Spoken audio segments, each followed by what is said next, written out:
चले हम बात करें सेक्शन नंबर 162 की, और सेक्शन नंबर 162 जो है वो थोड़ा अलग कॉन्सेप्ट है, बहुत ध्यान से, राइट। चलो कंसेप्ट क्या है पहले हम वो बात करें। हेडिंग दी है appointment of directors to be voted individually. इसका मतलब ये है, लॉ ने बोला है अगर आपकी कंपनी को 2 या ज़्यादा डायरेक्टर अपॉइंट करने हैं तो आप सबके लिए सिंगल रेजोल्यूशन पास करें। इसका मतलब ये एक रेजोल्यूशन से 2 या ज़्यादा डायरेक्टर अपॉइंट नहीं होंगे।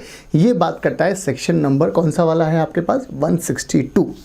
ऐसा मना क्यों करा, हम पहले वो बात करें। से फॉर एग्जांपल कंपनी में शेयर होल्डर चाहते हैं कि यार हम मिस्टर ए को अपॉइंट करें, बट कंपनी में ये पॉलिसी है कि अगर आपने एक रेजोल्यूशन पास किया तो 2 या ज़्यादा डायरेक्टर अपॉइंट हो जाएंगे, तो साथ में बी भी अपॉइंट हो गया। शेयर होल्डर नहीं चाहते हैं बी को अपॉइंट करना, देन टू बी अपॉइंट हो गया। इस सिचुएशन को ओवरकम करने के लिए सेक्शन नंबर 162 आया है, राइट। चले ध्यान से, तो सेक्शन नंबर 162 क्या बोलता है भाई, डायरेक्टर अपॉइंट करने हैं, वो भी सिर्फ और सिर्फ कैसे, इंडिविजुअली। एक चीज़ याद रखना, ये वाला सेक्शन जो है, कौन सा section, section number 162, it applies only in case of appointment of director in general meeting only. Board meeting पर ये सेक्शन नहीं लगता। अगर आप नीचे देखेंगे एक्स्ट्रा शॉर्ट्स में, सबसे पहली यही चीज़ है कि ये जो रिस्ट्रिक्शन है ये अप्लाई कहाँ होती है, सिर्फ और सिर्फ अपॉइंटमेंट अगर जनरल मीटिंग में हो रहा है, बोर्ड मीटिंग में ऐसी कोई रिस्ट्रिक्शन नहीं होती है। चलें शुरू करें हम अपना सेक्शन। क्या कॉन्सेप्ट है, section 162 prohibits the placing of single resolution for the election of 2 or more directors before the members मतलब जनरल मीटिंग। द पर्पस क्या है प्रोहिबिशन का, single resolution is to enable the member to accept and reject. Single resolution अगर pass करा है आपने हर director के लिए, तो मेंबर के पास सहूलियत होती है कि भाई हम एक्सेप्ट भी कर लें या हम रिजेक्ट भी कर दें। A particular individual standing for directorship without being compelled, ज़बरदस्ती नहीं है कि हमको दूसरा भी एक्सेप्ट या रिजेक्ट करना पड़ेगा। तो लॉ ने बोला जनरल रूल क्या है, at a general meeting 2 or more direct persons can not be appointed as a director by a single resolution, that is every director must be appointed by passing separate resolution. हर director appoint करना है आपको separate resolution pass करके। But section इस purpose के लिए नहीं बना, सेक्शन इस पर्पस के लिए बना कि भाई हमको तो 2 या ज़्यादा डायरेक्टर अपॉइंट करना। अब बताएं, आप राह दिखाएं हमें कि सब हम किस तरीके से अपॉइंट कर सकते हैं। लॉ ने बोला वत्स कोई दिक्कत नहीं है, 2 स्टेप प्रोसेस है। पहली स्टेप आप क्या करें, एक रेजोल्यूशन पास करें authorising the appointment of 2 or more director by a single resolution. Such resolution shall be pass without even a single vote being cast against the resolution. मतलब 100% resolution होना चाहिए, एक मेंबर भी अगेंस्ट में नहीं जाना है।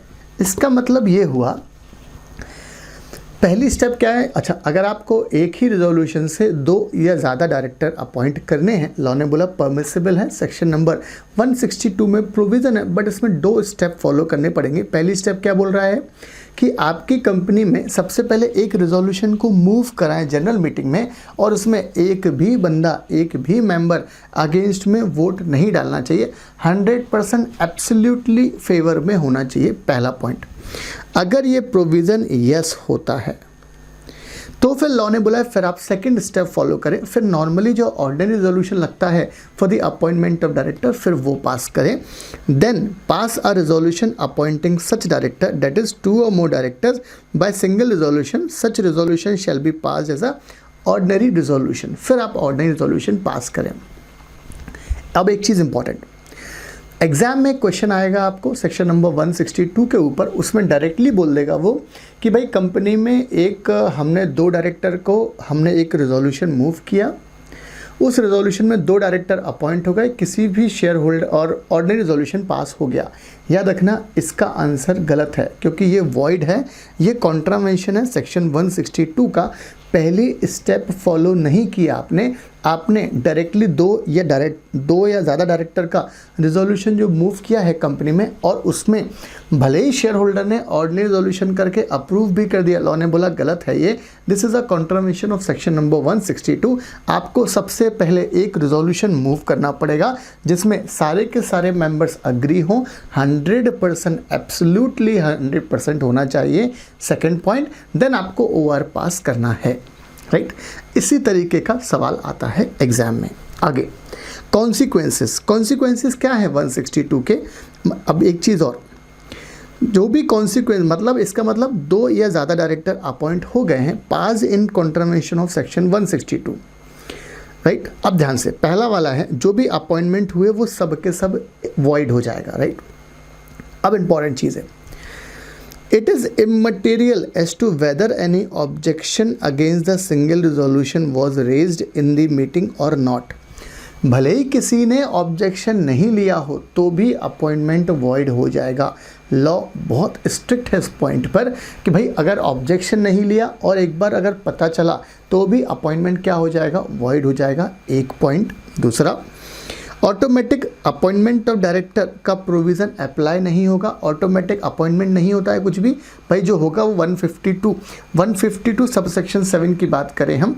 यहाँ पर लॉ ने बोला ऑटोमेटिक कुछ नहीं होता, यहाँ पर तो नॉर्मल प्रोविज़न होगा। The act of such director shall be valid until the defect in appointment is notice by the company. Section number 176 जब हम पढ़ेंगे तब वहाँ पर बात करेंगे कि अगर कोई डायरेक्टर के अपॉइंटमेंट में डिफेक्ट था बट लॉ ने बोला जितने काम कर चुका है वो सब के सब वैलिड होंगे जब तक कि पता नहीं चला, राइट। तो ये हुआ इसका consequences of contravention of section number 162। Non applicability, ये सेक्शन कब अप्लाई नहीं होगा, तो लॉ ने बोला प्राइवेट कंपनी में जिसने फाइनेंशियल स्टेटमेंट फाइल करने में मतलब सेक्शन नंबर 137 या एनुअल रिटर्न सेक्शन नंबर 92 में कोई डिफ़ॉल्ट नहीं करी, उसके ऊपर ये प्रोविज़न अप्लाई नहीं होगा। या गवर्नमेंट कंपनी में जिसमें entire paid up share capital is held by central government, state government और subsidiary company of such government company, इन पर ये प्रोविज़न अप्लाई नहीं होगा अगर आपने कोई भी डिफ़ॉल्ट नहीं की है। काहे के लिए, फाइलिंग वगैरह करने के लिए। सेक्शन नंबर कौन सा है ये, 162, राइट। चलें अब हम एक सेक्शन की और बात करें, सेक्शन नंबर है 163। ऑल टुगेदर डिफरेंट सेक्शन, बेहतरीन सेक्शन। क्या बोल रहा है ये, सेक्शन नंबर 163 बोलता है appointment of director by proportional representation. Section number कौन सा है, 163। अब हम सेक्शन नंबर 163 स्टार्ट करें, सबसे पहले एक लाइन देख लें, याद रखना सेक्शन नंबर 163 पूरे के पूरे कंपनीज एक्ट को ओवरराइड करता है। इसका मतलब क्या, कंपनीज एक्ट में कुछ भी प्रोविज़न है this will not apply over section number 163। Section 163 override the entire companies act 2013। इसका मतलब ये आप समझ सकते हैं कि ये सेक्शन में बहुत पावर है और ये सेक्शन नॉर्मल सिचुएशन में नहीं लगेगा, ये वाला सेक्शन एक्सेप्शनल केसेस में ही लगेगा। कब लगेगा हम वो बात करें ध्यान से। हमें ज़रूरत क्यों पड़ी प्रोपोर्शनल रिप्रेजेंटेशन के थ्रू डायरेक्टर अपॉइंट करने की, तो ये दोनों पॉइंट में ये लिखा है कि भाई जनरली जो डायरेक्टर अपॉइंट होता है वो मेजॉरिटी शेयर होल्डर वालों के पास पावर होती है एंड वो अपॉइंट करते हैं ऑर्डिनरी रिजोल्यूशन या स्पेशल रिजोल्यूशन पास करके कभी कभी। अब बट लॉ ने बोला इसका मतलब ये माइनॉरिटी वालों के पास कोई भी अधिकार नहीं है, तो उन माइनॉरिटी वालों को राइट देने के लिए सेक्शन नंबर 163 इंट्रोड्यूस करा गया है। क्या बोल रहा है वो, normally the appointment of director is made by the simple majority of share holder, majority वाले करते हैं। इसका मतलब 10 minority share holder are not able to appoint even a single director, so this section gives power to them to appoint certain directors। तो ये section number 163 है, ये power देता है माइनॉरिटी शेयर होल्डर को कि भाई आप निराश ना हो, आप अपने वाले बंदे अपॉइंट करें डायरेक्टर। चले सबसे पहली बात, तो अगर आपको डायरेक्टर अपॉइंट करना है प्रोपोर्शनल रिप्रेजेंटेशन वाला, आर्टिकल ऑफ एसोसिएशन में प्रोविज़न होना चाहिए। अगर आर्टिकल अपॉइंट करना है आर्टिकल में प्रोविज़न नहीं है तो आपको पता हो आर्टिकल ऑफ एसोसिएशन को ऑल्ट्रेशन के लिए सेक्शन नंबर 14 लगता है। आर्टिकल को ऑल्टर करें, उसमें ये प्रोविज़न डालें और आर्टिकल को ऑल्ट्रेशन के लिए हमें स्पेशल रिजोल्यूशन पास करना पड़ता है। आपका आर्टिकल ऑल्ट्रेशन हो जाएगा, फिर आप 163 को फॉलो करते हुए आगे चलें। फॉर एग्जाम्पल हमारी कंपनी के आर्टिकल में ये प्रोविज़न था for the purpose of appointment of director by proportional representation. Yes, then a company adopt this method not less than 2/3 of the total director shall be appointed. बहुत ध्यान से, कितने appoint होंगे? Total director का 2/3 appoint कर सकते हैं इस तरीके से।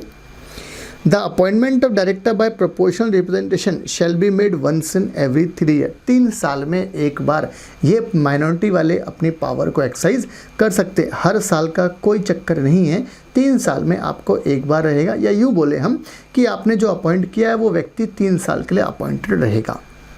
अब इम्पॉर्टेंट पॉइंट, थोड़ी अलग चीज़, यहाँ पर वोटिंग कैसे होगी उसका थोड़ा अलग तरीका है।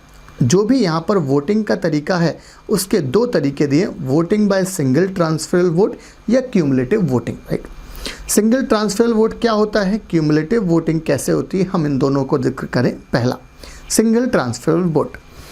सिंगल ट्रांसफरल वोट में क्या होता है, सब सारे के सारे मेंबर को irrespective of their share holding एक वोट रहता है हर पर्सन के। अच्छा, इसमें मैं प्रेफरेंस देता हूँ। The name of all the candidate contesting the elections are entered in the postal ballot paper. For example, यहाँ पर 1, 2, 3, 4, 5, 6 mister A, B, C, D, E, F, ये 6 पर्सन फॉर एग्जाम्पल अपॉइंट हो रहे हैं। तो मुझे एज अ आशीष गुप्ता को सब 3 राइट रहेंगे, मुझे 3 अधिकार रहेंगे इनको वोट डालने के लिए। Irrespective of his share holding every member मुझे is entitled to cast his vote in favor of one or more candidates in order of preference 1, 2, 3। तो मैंने गया और मैंने इस पर्सन के फेवर में 1 दिया, इसके फेवर में 2 दिया और इसके फेवर में 3 दिया, राइट। फॉर एग्जाम्पल ये आशीष के वोट डल गए। फॉर एग्जाम्पल एक रोहित नाम से पर्सन है, रोहित ने क्या करा, रोहित ने इस पर्सन को 1 दिया, इसको 2 दिया और इसको 3 दिया। फॉर एग्जाम्पल एक और मेंबर है हमारी कंपनी में अमित के नाम से, उस पर्सन ने इसको 1 दिया, इसको 2 दिया और इसको 3 दिया। फॉर एग्जाम्पल एक सुरेश है हमारी कंपनी में, उसने इसको 1 दिया, इसको 2 दिया और इसको 3 दिया। तो हर व्यक्ति अपने हिसाब से जिस भी पर्सन को है वो 3 वोट डाल सकता है in order of preference. First वो preference, second preference, third preference, a candidate who secure votes equal to the quota. अब यहाँ पर एक कोटा डिसाइड होगा कि भाई नंबर ऑफ मेंबर कितने हैं, मल्टीप्लाई बाय 3 करेंगे तो इतने टोटल वोट्स आ गए और उसका कोटा निकल कर आएगा। फॉर एग्जाम्पल यहाँ पर अपने वाले केस में उन्होंने बोला 10 वोट का कोटा होगा, तो बी के फेवर में सब ने 10 लोगों ने 1 नंबर पे दिया तो बी सिलेक्ट हो गया। अब अगर बी को 12 वोट मिल गए तो उसके जो 2 वोट एक्स्ट्रा हैं वो किस में बढ़ जाएंगे, उसके नीचे वाले पर्सन में बढ़ जाएंगे। इस तरीके से बढ़ते जाते हैं। ये होता है आपका सिंगल ट्रांसफरेबल वोट का कंसेप्ट। एंड हिज सरप्लस और अनयूज वोट्स किसके, बी के, are transfer to other candidate जो जस्ट इसके नीचे है, जो जस्ट सेकेंड रनअप है उसके फेवर में मिल जाएगा। चले, क्यूमुलेटिव वोटिंग ऑल टुगेदर, नाम से लग रहा है क्यूमुलेटिव मतलब इकट्ठा कर दिया।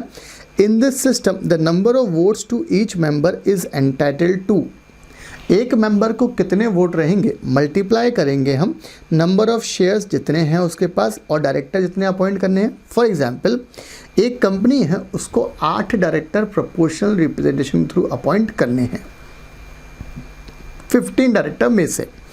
मिस्टर ए के पास 1000 शेयर्स हैं तो 1000 मल्टीप्लाई बाय 8, इस पर्सन के पास कितने वोट हैं, 8000 वोट हैं। अब ये चाहे तो 8000 वोट एक कैंडिडेट के फेवर में डाल दे या सब में डिस्ट्रीब्यूट कर दे कुछ कुछ प्रपोर्शन में अमंग 2 और मोर कैंडिडेट्स। ये कॉन्सेप्ट क्या होता है, cumulative voting. A member may cast all his vote in favor of one candidate only or may distribute his vote among 2 or more candidate। तो ये 2 हमारे पास वोटिंग करने का तरीका है सेक्शन नंबर 163 में in case of director proportional representation director appointed by minority share holders. अब अगर यहाँ पर कैजुअल वैकेंसी आती है तो लॉ ने बोला टेंशन ना पालो, 161 सबसेक्शन 4 के थ्रू अपॉइंटमेंट होगा, मतलब बोर्ड अपॉइंट करेगा कैजुअल वैकेंसी में। यहाँ पर अगर इसमें कैजुअल वैकेंसी आती है क्योंकि अपॉइंटमेंट तो जनरल मीटिंग में हुआ है तो यहाँ पर बोर्ड अपॉइंट करेगा casual vacancy subject to approval by shareholder in the general meeting. तो ये हमारा छोटा सा सेक्शन नंबर कौन सा है यार, 163, जो बात करता है appointment of director by proportional representation, right. चलो, हमने बात करी है सेक्शन नंबर 162 एंड 163 की।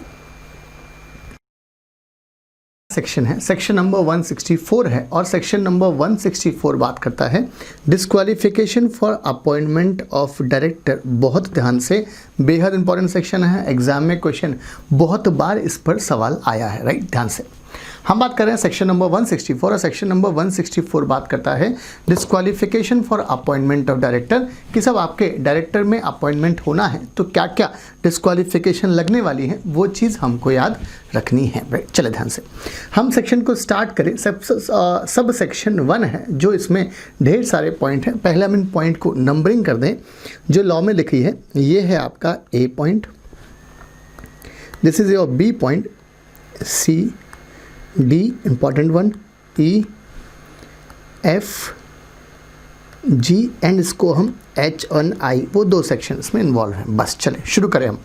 हम बात कर रहे हैं सेक्शन नंबर कौन सा है हमारे पास, सेक्शन नंबर है 164। सब सेक्शन कौन सा है, सब सेक्शन 1 बात करता है डिस्क्वालिफिकेशन ऑफ डायरेक्टर, राइट। चल, इस सेक्शन में कोई क्वालिफिकेशन नहीं है कि सब डायरेक्टर होने के लिए क्या क्या क्वालिफिकेशन है, बट डिस्क्वालिफिकेशन स्पेसिफिकली हाईलाइट की गई है।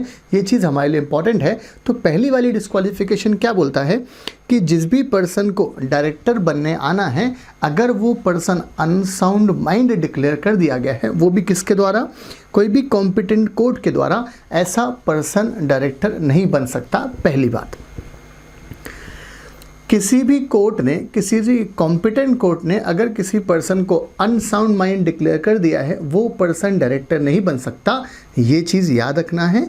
और से फॉर एग्जांपल किसी कोर्ट ने किसी मिस्टर एक्स को अनसाउंड माइंड डिक्लेयर कर दिया, बंदे का इलाज चला, बंदा ठीक हो गया, ठीक होने के बाद याद रखना वो डायरेक्टर बन सकता है। जब तक अनसाउंड माइंड है तब तक डायरेक्टर नहीं बन पाएगा। इलाज चला, बंदे का ट्रीटमेंट हुआ, ट्रीटमेंट होने के बाद वो पर्सन फिर से साउंड माइंड हो गया किसी तरीके से, तो लॉ ने बोला फिर वो डायरेक्टर बन सकता है। सेक्शन नंबर कौन सा है, 164। सब सेक्शन कौन सा है, 1। आगे चले। सेकेंड पॉइंट, अगर कोई पर्सन अनडिस्चार्ज इंसॉल्वेंट है, राइट। चले ध्यान से, सब अनडिस्चार्ज इंसॉल्वेंट क्या होता है हम उसकी बात करें। अनडिस्चार्ज इंसॉल्वेंट मतलब वो पर्सन जो इंसॉल्वेंट हो गया है। इंसॉल्वेंट होने के बाद क्या होता है, जैसे फॉर एग्जांपल मेरे पास पैसे नहीं हैं, राइट। तो मैं क्या करूँगा, कोर्ट में जाऊँगा, कोर्ट में अपनी एक पिटीशन लगाऊंगा कि सर मुझे इंसॉल्वेंट घोषित कर दिया जाए। कोर्ट ने सब कुछ चेक करने के बाद अगर मुझे इंसॉल्वेंट घोषित डिक्लेयर कर दिया, इसका मतलब ये है कोई भी क्रेडिटर मुझसे पैसा नहीं मांग सकता है लीगली। आगे लॉ ने बोला इसका मतलब ये नहीं है कि कल से फिर से आपने बिजनेस स्टार्ट कर दिया, फिर से वही काम करोगे, जब पैसे देने की बारी आई फिर से हमारे पास आओगे और बोलोगे सर हमको आप इंसॉल्वेंट घोषित कर दें। लॉ ने बोला ना, आपको कोर्ट से एक इंसॉल्वेंट होने के बाद कोर्ट से एक आपको डिस्चार्ज सर्टिफिकेट लेना पड़ता है। अगर वो आपने नहीं लिया तो आपको हम क्या बोलेंगे, अनडिस्चार्ज इंसॉल्वेंट। और ऐसा पर्सन क्या नहीं बन सकता, डायरेक्टर नहीं बन सकता। दूसरा पॉइंट, बी वाला पॉइंट। सी पॉइंट बोल रहा है कोई पर्सन एडजुडिकेटेड एज इंसॉल्वेंट है, बट उस बंदे की एप्लीकेशन अभी पेंडिंग है कोर्ट में। कोई व्यक्ति इंसॉल्वेंट होने जा रहा है बट उसकी एप्लीकेशन पेंडिंग है। लॉ ने बोला ऐसे पर्सन को भी दूर रखो। ऐसा पर्सन भी क्या नहीं बन पाएगा, किसी भी कंपनी में डायरेक्टर नहीं बन सकता है। पहला पॉइंट क्या है, unsound mind declared by competent court. Second point, undischarged insolvent. Third point, adjudicated as a insolvent, his application is pending. Application pending है तो लॉ ने बोला ऐसा पर्सन भी डायरेक्टर नहीं बन सकता। तीसरा पॉइंट। चौथा point, convicted by a court, किसी कोर्ट ने आपको दोषी पाया है किसी ऑफेंस के रिस्पेक्ट में विच इन्वॉल्व्स मॉरल टर्पिट्यूड। और उसमें क्या इन्वॉल्व है, मॉरल टर्पिट्यूड। मॉरल टर्पिट्यूड मतलब अनैतिक कार्य। और आपको इम्प्रिजनमेंट बोला है for not less than 6 month. कम से कम कितने महीने का इम्प्रिजनमेंट हुआ है, 6 महीने का। एंड इस बात को निकले हुए 5 साल नहीं गुजरे हैं। लॉ ने बोला है जब जितने टाइम का आपको सेंटेंस ऑफ इम्प्रिजनमेंट हुआ, से फॉर एग्जाम्पल आपको 2 साल का इम्प्रिजनमेंट हुआ, तो लॉ ने बोला 2 साल प्लस 5 साल और वेट करो, उसके बाद आप डायरेक्टरशिप के लिए अप्लाई कर सकते हैं, उसके पहले अप्लाई नहीं कर सकते। आपको 4 महीने का इम्प्रिजनमेंट हुआ, कोई दिक्कत नहीं है, सब सेक्शन 1 में डिस्क्वालीफाई नहीं है। आपको 6 महीने से ज़्यादा का इम्प्रिजनमेंट हुआ है, then you are disqualified to become a director. बराबर है। चले, A, B, C and D point, ये हमारे 4 पॉइंट कंप्लीट हुए। आगे D पॉइंट में एक और पॉइंट है, क्या बोल रहा है वो, अगर कोई पर्सन कन्विक्ट पाया गया किसी ऑफेंस के रिस्पेक्ट में और उसको इम्प्रिजनमेंट कितना हुआ, 7 साल या इससे ज़्यादा, 7 ईयर्स और मोर। लॉ ने बोला आप ज़िंदगी भर के लिए डिस्क्वालीफाई हो गए, जब तक आप इस जीवन में जीवित हैं तब तक आप डायरेक्टर नहीं बन सकते, पुनर्जन्म लो, उसके बाद हम बात करेंगे। चले ध्यान से क्या बोल रहा है वो, अब if a person is convicted of any offence और इम्प्रिजनमेंट कितना हुआ, 7 ईयर्स और मोर, he shall not be eligible to be appointed as director in any company during his entire life। तो उन्होंने बोला जिंदगी खत्म हो जाएगी बॉस, अब तुम डायरेक्टर नहीं बन सकते। D point. ई पॉइंट, अगर किसी कोर्ट ने या किसी ट्रिब्यूनल ने डिस्क्वालीफाई कर दिया है तो भी वो पर्सन डायरेक्टर नहीं बन सकता है। ई पॉइंट है हमारे पास में। चले 5 पॉइंट हमने देख लिए सबसेक्शन 1 में, फटाफट रिकॉल करें। पहला वाला point, unsound mind declared by the competent court. Second point, undischarged insolvent. Third point, adjudicated as insolvent but आपकी एप्लीकेशन पेंडिंग है। फोर्थ पॉइंट, ऑफेंस किया, 6 महीने का इम्प्रिजनमेंट हुआ, 5 साल नहीं गुजरे हैं इस बात को होते हुए, तो लॉ ने बोला आप डिस्क्वालीफाई हैं। एक और नीचे पॉइंट क्या था, अगर किसी पर्सन को 7 साल का या उससे ज़्यादा का इम्प्रिजनमेंट हुआ वो अपनी ज़िंदगी भर के लिए डिस्क्वालीफाई हो जाएगा।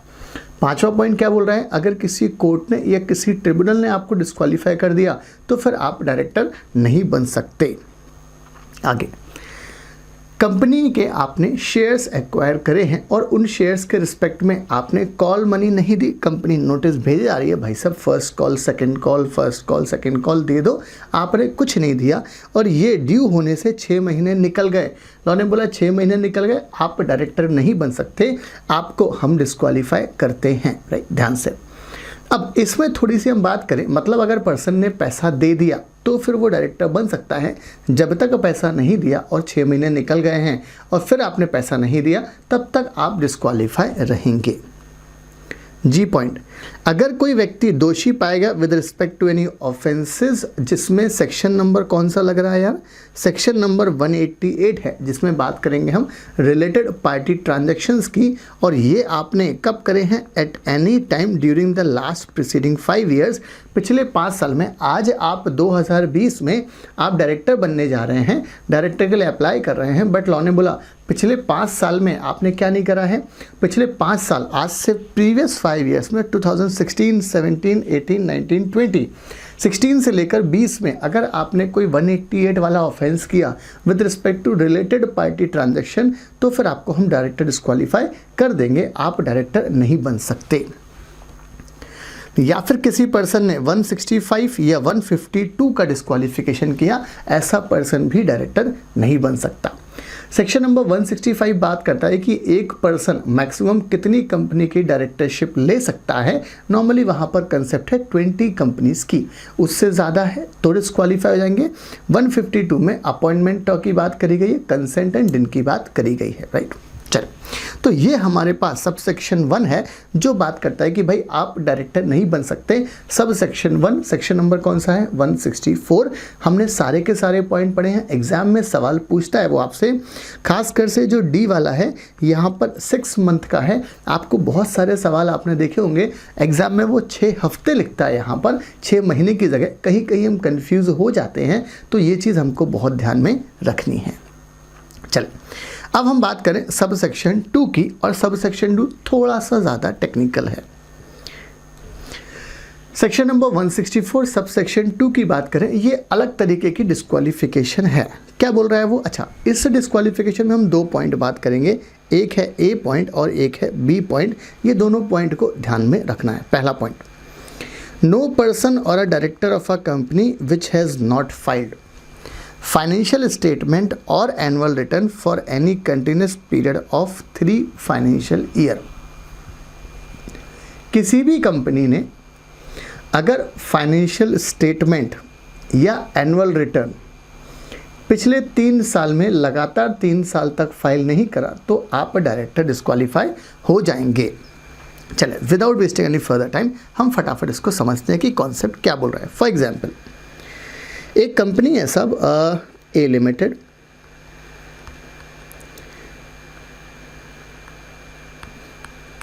कंपनी है कौन सी है आपके पास, ए लिमिटेड। इस कंपनी ने क्या करा 2017, 2018, 2019 राइट। इस कंपनी ने फाइनेंशियल स्टेटमेंट और हम लिख रहे हैं यहाँ पर annual return, financial statement file नहीं किया लगातार 3 साल तक। एनुअल रिटर्न हर साल फाइल करा, एनुअल रिटर्न जो सेक्शन नंबर 92 में जाता है और फाइनेंशियल स्टेटमेंट जो 137 में जाता है राइट। चले अच्छा, annual return financial statement AOC 4 वाले फॉर्म में जाता है और ये MGT 7 वाले फॉर्म में जाता है राइट। चले अब ध्यान से ये हम बात कर रहे हैं financial statement annual return. ROC filing नहीं करी है आपने, लगातार 3 साल तक इस कंपनी ने फाइनेंशियल स्टेटमेंट फाइल नहीं करा, तो लॉ ने बोला जैसे ही 2019 की एक चीज़ और आपको बता दूं मैं, annual return from the date of AGM 60 days में फाइल होना चाहिए ROC को, फाइनेंशियल स्टेटमेंट 30 डेज़ में फाइल होना चाहिए from the date of AGM। बराबर है, ध्यान से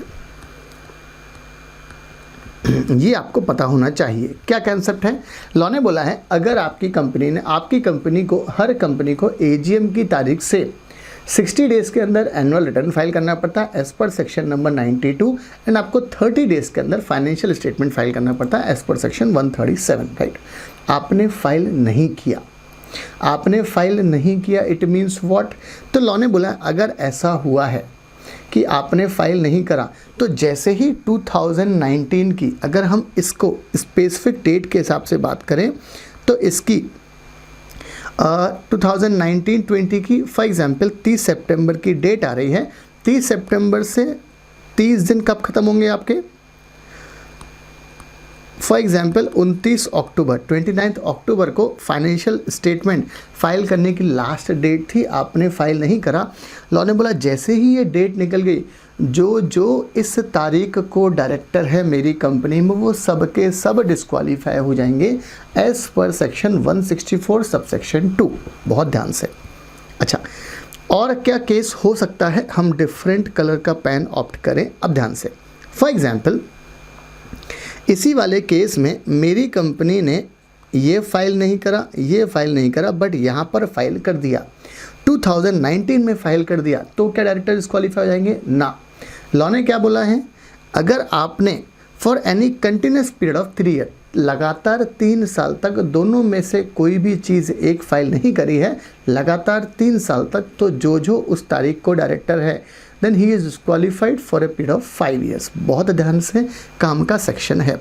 हम कब बच सकते हैं, अगर मुझे इस कंपनी में एज अ कंसल्टेंट अपॉइंट करा तो मैं उनको सलाह दूंगा कि साहब आप एक काम करें, 2019 में रिटर्न फाइल ना करें बट कंपलसरी फाइनेंशियल स्टेटमेंट तो फाइल कर दें, आगे की बात बाद में करेंगे।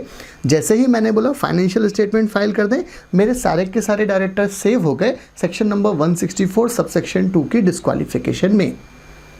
चलो, एक ये हुआ ए पार्ट। बी पार्ट क्या बोल रहा है, अगर मेरी कंपनी ने टू रीपे डिपॉजिट्स नहीं करा, ब्याज नहीं दिया, टू रिडीम डिवेंचर में डिफ़ॉल्ट करी है, उस पर इंटरेस्ट नहीं दिया, ये डिविडेंड डिक्लेयर करा है बट पे नहीं किया।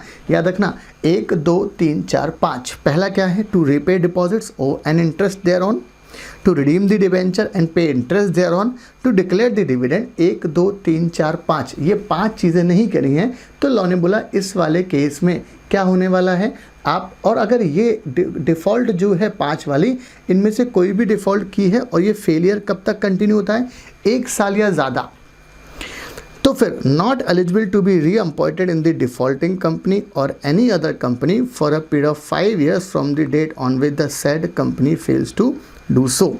चाहे ये वाला केस हो चाहे ये वाला केस हो, दोनों केस में आप 5 साल के लिए डिस्क्वालीफाई हो जाएंगे। एक बात याद रखने वाली बात क्या है, जो ये बी वाला पॉइंट है, एग्ज़ाम में वो बोलता है कि मेरी कंपनी ने लोन लिया था, ऊपर लाइन देगा साहब मेरी कंपनी ने 200 लाख का लोन लिया था, सबसे नीचे लिख देगा वो प्यार से कि भाई हमने ऊपर वाले लोन के ऊपर ब्याज नहीं दिया। वो इस बात को एम्फेसाइज करता है, हमको फंसना नहीं है, राइट। ध्यान से, एग्जामिनर हमको बोलेगा बेटा यहाँ पर आओ, हमको फंसना नहीं है। क्यों? क्योंकि याद रखना ये जो इंटरेस्ट है, ये interest with respect to deposits की बात कर रहा है, ये interest with respect to debenture की बात कर रहा है, कोई लोन फ्रॉम फाइनेंशियल इंस्टीट्यूशन की बात नहीं कर रहा है। वो सेक्शन नंबर 164 सब सेक्शन 2 में कवर नहीं होता है। और ये 5 में से कोई भी डिफ़ॉल्ट है 1 साल तक कंटिन्यू होना चाहिए, तभी डिफ़ॉल्ट लगने वाली है, राइट। और अगर ये हो गया तो 5 साल के लिए वो पर्सन जो उस कंपनी में डायरेक्टर है after the expiry of 1 year, और या फिर यहाँ पर 3 साल के बाद, तो वो पर्सन क्या हो जाएगा, आपका डिस्क्वालीफाई हो जाएगा for the purpose of appointment as a director. अच्छा, ये तो होगी हमारी मेन पॉइंट। अब हम आगे देखें। Company shall immediately file form number DIR 9, ROC को फाइल करना है कंपनी को, furnishing the names and address of all the director of the company during the relevant financial year. Company को DIR 9 फाइल करना है सारे डायरेक्टर्स का नाम और पता के साथ में, जब वो फाइनेंशियल ईयर ख़त्म हो रहा है। अगर नहीं फाइल करा within 30 days of failure officer of the company है, उसको हम ऑफिसर इन डिफ़ॉल्ट मानेंगे। ध्यान से, आपको फाइल करना है 30 दिन में, नहीं फाइल करा तो जिस ऑफिसर की जिम्मेदारी थी उसको हम सेक्शन 2 क्लॉज 60 के हिसाब से ऑफिसर इन डिफ़ॉल्ट मानेंगे, राइट। आगे, अगर इनमें से कोई भी हुआ, यस, ROC क्या करेगा, हाथों हाथ रजिस्टर करेगा डॉक्यूमेंट को और अपनी डॉक्यूमेंट को पब्लिक इंस्पेक्शन में रख देगा कि भाई ये डायरेक्टर डिस्क्वालीफाई हैं under section 164 sub section 2। Extra shorts में क्या है, every director shall inform to the company concern about his disqualification in form number 8 before his appointment और reappointment. Any application for removal और disqualification of director shall be made in form number कौन सा है, DIR 10 में। कौन से वाले form में देना है आपको, DIR 10 में देना है। Private company by it's article provided for any additional disqualification, additional disqualification के लिए भी प्राइवेट कंपनी बोल सकता है। आगे, ये पॉइंट थोड़ा सा अलग है, क्या बोल रहा है वो, where a person is appointed as the director of the company which is in default of clause A and B। सब मेरी कंपनी क्लॉज A या B में डिफ़ॉल्ट करा, सब सेक्शन 2 के क्लॉज A या B में डिफ़ॉल्ट करा। अब हम किसी मिस्टर X को अपॉइंट कर रहे हैं गलतियां होने के बाद। He shall not incur the disqualification, वो व्यक्ति डिस्क्वालिफिकेशन नहीं करेगा for a period of 6 month from the date of his appointment. Law ने बोला उस पर्सन के ऊपर डिस्क्वालिफिकेशन नहीं लगेगी, ऐसा कुछ डिफ़ॉल्ट हो गया है तो उस पर्सन पर 6 महीने तक डिस्क्वालिफिकेशन नहीं लगेगी। लॉ ने बोला है 6 महीने के अंदर आप उस चीज़ को ठीक कर सके, बहुत ही अच्छी बात है। आगे, जो हमने पॉइंट नंबर कौन सा देखा है यार, D वाला पॉइंट, पॉइंट नंबर E वाला पॉइंट और पॉइंट नंबर G। इसके लिए एक प्रोविज़न और है, additional point of disqualification with respect to clause D, E and G shall continue to apply even if any appeal or petition has been filed against the order of conviction or disqualification। Law ने बोला है कि अगर किसी person ने moral turpitude वाला offence किया, किसी कोर्ट या ट्रिब्यूनल ने बोला है, या सेक्शन नंबर 188 वाला ऑफेंस किया है और उसमें डिस्क्वालिफिकेशन है पिछले 5 साल वाला, लॉ ने बोला इन तीनों में point number D, point number E और G में अगर आप आते हो, भले ही आपने पिटीशन अप्लाई कर दी हो, आपने कोर्ट में पिटीशन लगा दी हो, इस ऑर्डर के अगेंस्ट में डिस्क्वालिफिकेशन तो कंटिन्यू रहेगी ही। बहुत ध्यान से, एग्जाम में सवाल आ सकता है। चल, यहाँ पर हमने बात करी है सेक्शन नंबर कौन सा है हमारे पास, सेक्शन नंबर 164 की हमने बात कर ली है। लगे हाँ तो हम सेक्शन नंबर 167 भी इसके साथ में देखेंगे। याद रखना, एग्जाम में भी section number 164 plus section number 167 का कंबाइंड सवाल आता है। चलो शुरू करें हम। सेक्शन नंबर 167 बात करता है vacation of office of director. ऐसी कौन कौन से केसेस हैं जिस केस में ऑफिस ऑफ डायरेक्टर वैकेंट करना पड़ेगा, डायरेक्टर को अपना ऑफिस वैकेंट करना पड़ेगा। बहुत ध्यान से, अलग अलग केसेस दिए हैं। पहला पॉइंट, ही इनकर any of the disqualification mention under section 164। 164 में कोई डिस्क्वालिफिकेशन आ गई, ऑफिस वैकेंट करना पड़ेगा कंपलसरी, पहला पॉइंट। दूसरा, he absent from all board meeting held during a period of 12 month with और without seeking leave of absence. मेरी कंपनी की बोर्ड मीटिंग हुई, उन पिछले 12 महीने में जितनी भी बोर्ड मीटिंग हुई मिस्टर जेड आए नहीं कभी। तो लॉ ने बोला जब आप कंपनी में पिछले 12 महीने में जितनी भी बोर्ड मीटिंग हुई 2, 4, 6, 8 एक में भी नहीं आए, आप डिस्क्वालीफाई हैं, आपको ऑफिस वैकेंट करना पड़ेगा as per section 167। Section number 184 में ही एक्ट इन कॉन्ट्रावेंशन या he fails to disclose his interest. Director का डिस्क्लोजर ऑफ इंटरेस्ट और डायरेक्टर का सेक्शन नंबर 184 है। अगर आपने कोई कॉन्ट्रावेंशन करा 184 में या फिर आपने अपना इंटरेस्ट डिस्क्लोज नहीं करा relating to entering into contract और arrangement in which director is interested directly indirectly, तो लॉ ने बोला हम आपको ऑफिस खाली करवा देंगे। सेक्शन नंबर कौन सा लग जाएगा? 167 में। 3 पॉइंट, इनफैक्ट 4 पॉइंट। पहला पॉइंट क्या बोल रहा है? 164 का डिस्क्वालिफिकेशन, ऑफिस वैकेंट करो। दूसरा पॉइंट क्या बोल रहा है? अगर किसी डायरेक्टर ने प्रीवियस 12 मंथ में जितनी भी बोर्ड मीटिंग हुई है वो पर्सन ने एक में भी पार्टिसिपेट नहीं करा, लॉ ने बोला घर जाओ। थर्ड पॉइंट में 2 पॉइंट है, कॉन्ट्रावेंशन करा है तो 184 का तो समस्या है, या कोई कॉन्ट्रैक्ट किया जिसमें आप इंटरेस्ट था आपका, डिस्क्लोज नहीं करा तो समस्या है। He become disqualified by the order of a court और ट्रिब्यूनल, तो प्रॉब्लम है वहाँ पर। या फिर he is convicted by a court involving moral turpitude, imprisonment कितना है? 6 मंथ का।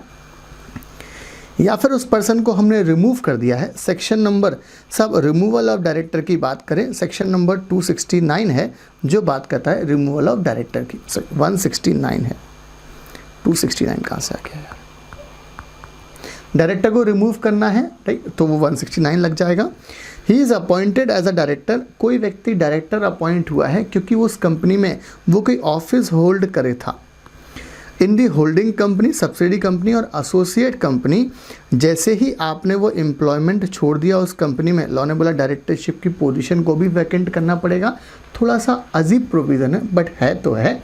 क्या बोल रहा है ये पॉइंट कि आप किसी कंपनी में एक डेजिग्नेशन पर हैं, एक ऑफिसर एम्प्लॉयमेंट में हैं और इसकी वजह से कंपनी में डायरेक्टर बने, आपने अगर ये छोड़ दिया तो आपको ऑफिस ऑफ डायरेक्टर भी छोड़ना पड़ेगा। बहुत ध्यान से, सेक्शन नंबर कौन सा है यार? 167, और ये बात करता है vacation of office of director की। Person acted in contravention of above, 1 साल का रहना खाना फ्री है। पैसे कितने लगेंगे यार? 1 लाख से 5 लाख रुपए तक, मतलब 1 साल का इम्प्रिजनमेंट है। फाइन कितना है? 1 लाख रुपए से लेकर 5 लाख रुपए तक। प्राइवेट कंपनी कोई एडिशनल ग्राउंड ऑफ वैकेशन भी डाल सकती है। All directors, if all directors vacant their office, तो लॉ ने बोला फिर रिक्वायर्ड नंबर ऑफ डायरेक्टर कौन अपॉइंट करता है? प्रमोटर। और अगर प्रमोटर ने अपॉइंट नहीं करा तो फिर कौन अपॉइंट करेगा? Central government will appoint required number of director until appointment in general meeting. जब जनरल मीटिंग होगी तब आप बुलाओगे, बट फॉर द टाइमिंग कौन करेगा? आपका जनरल मीटिंग में सेंट्रल गवर्नमेंट करने वाला है। आगे, The office shall not vacated by the director in clause E and F for the period of 30 days from the date of conviction or order of disqualification। Law ने बोला है कौन कौन से पॉइंट में हम बात कर रहे हैं? ये वाले पॉइंट में और ये वाले पॉइंट में। बहुत ध्यान से, आपको 30 दिन तक वैकेंट नहीं करना है। 30 दिन तक आपको अपील फाइल कर ले, उसका जो डिसीजन आए उससे 7 दिन के अंदर आपको कोई फर्दर अपील फाइल कर दें। उसका जब डिस्पोजल हो गया और वो आपके अगेंस्ट में है तो आपको ऑफिस वैकेंट करना पड़ेगा।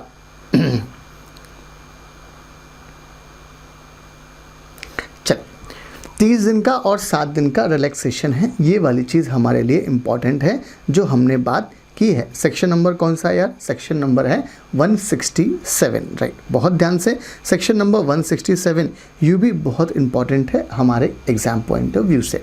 हमने बात करी है सेक्शन नंबर 164 और कौन सी बात करी है? Section number 167।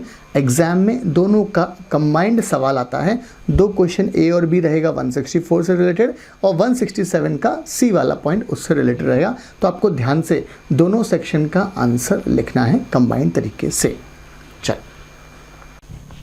चलिए नेक्स्ट सेक्शन जो हमारे पास है वो बात कर रहा है सेक्शन नंबर 165, और याद रखना एग्जाम पॉइंट ऑफ व्यू से इंपॉर्टेंट सेक्शन है। सेक्शन नंबर 165 बात करता है नंबर ऑफ डायरेक्टरशिप की। एक पर्सन मैक्सिमम कितनी कंपनी में डायरेक्टर बनेगा, ये लिखा है सेक्शन नंबर 165 में। बहुत ध्यान से पहला concept, a person shall hold office, कोई भी व्यक्ति ऑफिस होल्ड करेगा as a director including alternate directorship. बहुत ध्यान से ऑल्टरनेट डायरेक्टरशिप का फटाफट सेक्शन नंबर रिकॉल करें, और ये था सेक्शन नंबर 161 सब सेक्शन 2। थोड़ा सा पेन को कम किया जाए, राइट, ध्यान से। तो इन्होंने क्या बोला, हम डायरेक्टरशिप की बात कर रहे हैं, इसमें ऑल्टरनेट डायरेक्टरशिप भी शामिल है। मतलब मैं 10 कंपनी में डायरेक्टर हूँ प्लस में 5 ऑल्टरनेट हूँ, तो total number of directorship Ashish Gupta की कितनी हो चुकी है, 15 कंपनीज की। As a director including alternate directorship in not more than 20 companies. याद रखना, मैं मैक्सिमम 20 कंपनी में डायरेक्टर बन सकता हूँ।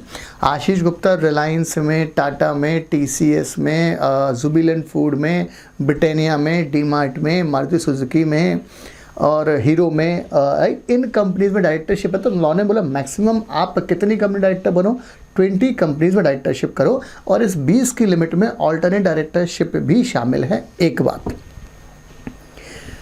कौन कौन सी कंपनी को छोड़कर कौन कौन सी कंपनी की डायरेक्टरशिप 20 की लिमिट में नहीं आएगी, तो लॉ ने बोला सेक्शन 8 कंपनी की नहीं आएगी और डोरमेंट कंपनी की डायरेक्टरशिप नहीं आएगी इस काउंट में। At the same time the maximum number of public company a person can be appointed director shall not exceed 10।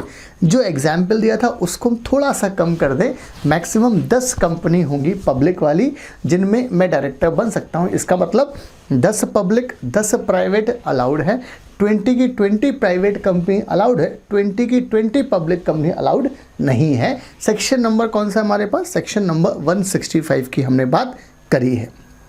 आगे, the member of a company may by passing SR special resolution pass करके specify कर सकते हैं any lesser of number of company in which a director of the company may act. For example, मैं already 14 company में director हूँ, 15th company में director appoint होने गया, तो 15th कंपनी के मेंबर ने बोला कि देखो यार आशीष गुप्ता जी, आप अब आगे किसी कंपनी में डायरेक्टरशिप नहीं एक्सेप्ट करेंगे। मैं बोलूँगा बॉस मुझे कोई दिक्कत नहीं है, मैं नहीं करूँगा, जो 5 कंपनी का मेरा लॉस हुआ सैलरी का नोशनल लॉस वो मुझे आप पे कर दो, मुझे कोई प्रॉब्लम नहीं है। तो लॉ ने बोला मेंबर स्पेशल रिजोल्यूशन पास करके ये लिमिट लगा सकते हैं कि आप इससे ज़्यादा कंपनी में डायरेक्टरशिप नहीं बनेंगे। लॉजिकल चीज़ है, ये एक तरफा एग्रीमेंट नहीं होगा, यहाँ पर डायरेक्टर भी अपनी कंडीशन बोलेगा।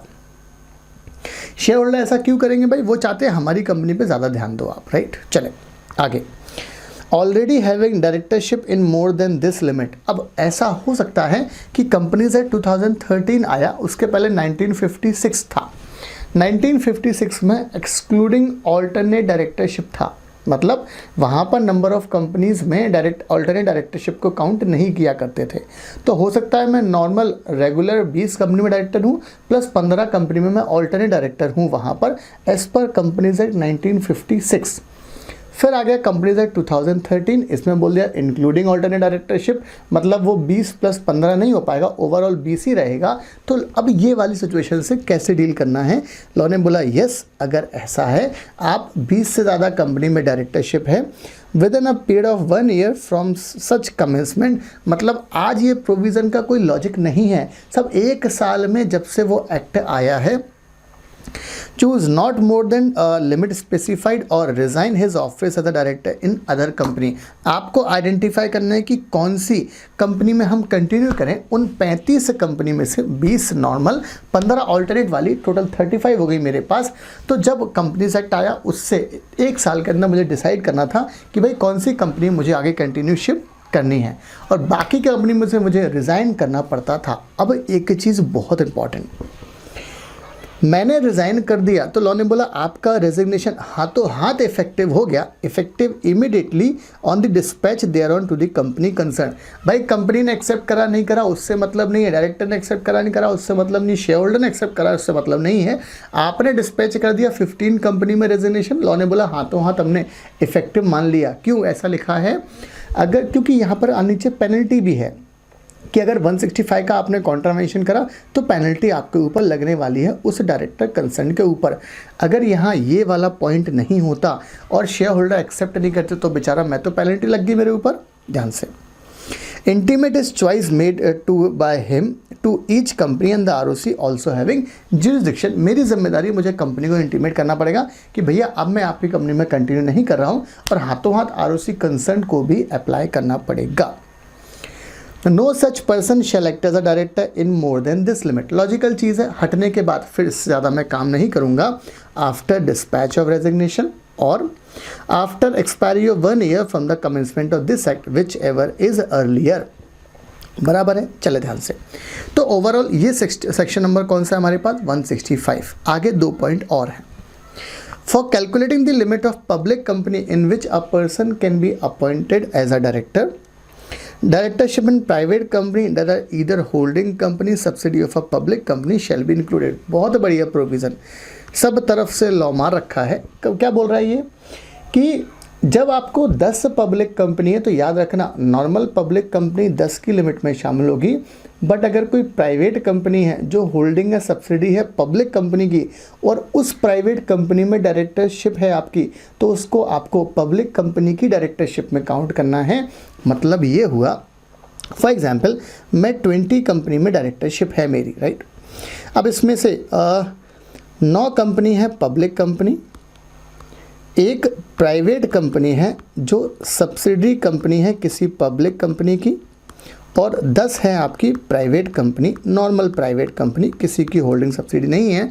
तो लॉ ने बोला आपकी ये लिमिट हो गई 10 फुलफिल, राइट। ये वाली लिमिट आपकी कंप्लाई हो गई।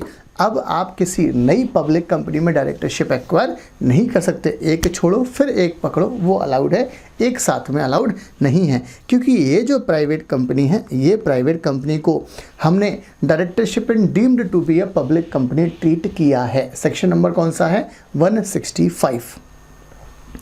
अगर हमने इस सेक्शन का कॉन्ट्रावेंशन करा तो 5,000 रुपये per day after the first contravention during which such contravention continue. ये ध्यान रखना है आपको 5,000 रुपये पर डे का आपके ऊपर पेनल्टी फाइन लगने वाला है। सेक्शन नंबर कौन सा है यार? सेक्शन नंबर है 165। नंबर ऑफ डायरेक्टरशिप की हमने बात करी है। याद रखना सेक्शन नंबर 165 बेहद काम का सेक्शन है। क्या बोल गया ये? एक पर्सन मैक्सिमम 20 कंपनी में डायरेक्टर रहेगा, एक बात। दूसरी बात, वो 20 में अल्टरनेट डायरेक्टरशिप भी शामिल है, और out of this 20 company maximum 10 कौन सी होंगी आपके पास? पब्लिक कंपनी, एक बात। अगर कोई private company which is a holding और subsidy company of any public company, तो इसको, इस वाली प्राइवेट कंपनी में डायरेक्टरशिप जो आपकी है, इसको हम पब्लिक में काउंट करेंगे। दूसरी बात है, अगर जब से एक्ट आया है तब से आपको 1 साल में व्यवस्था करनी है भाई कौन सी वाली, अगर 20 से ज़्यादा लिमिट है आपकी ऑलरेडी डायरेक्टरशिप में, तो आपको आइडेंटिफाई करना है किस कंपनी को कंटिन्यू करना है और किस कंपनी को हमको छोड़ना है। जैसे ही आपने ये आइडेंटिफाई करा, हाथों हाथ आपको रेजिग्नेशन भेजना पड़ेगा टू दी कंपनी कंसर्न को, और वो एक्सेप्टेबल है। आपको कंपनी का रेजिग्नेशन अप्रूवल वेट नहीं करना है कि उन्होंने मंजूर करा नहीं करा, शेयर होल्डर ने अप्रूवल दी नहीं दी, उन्होंने बोला वो हाथों हाथ क्या हो जाएगा आपका? इफेक्टिव हो जाएगा।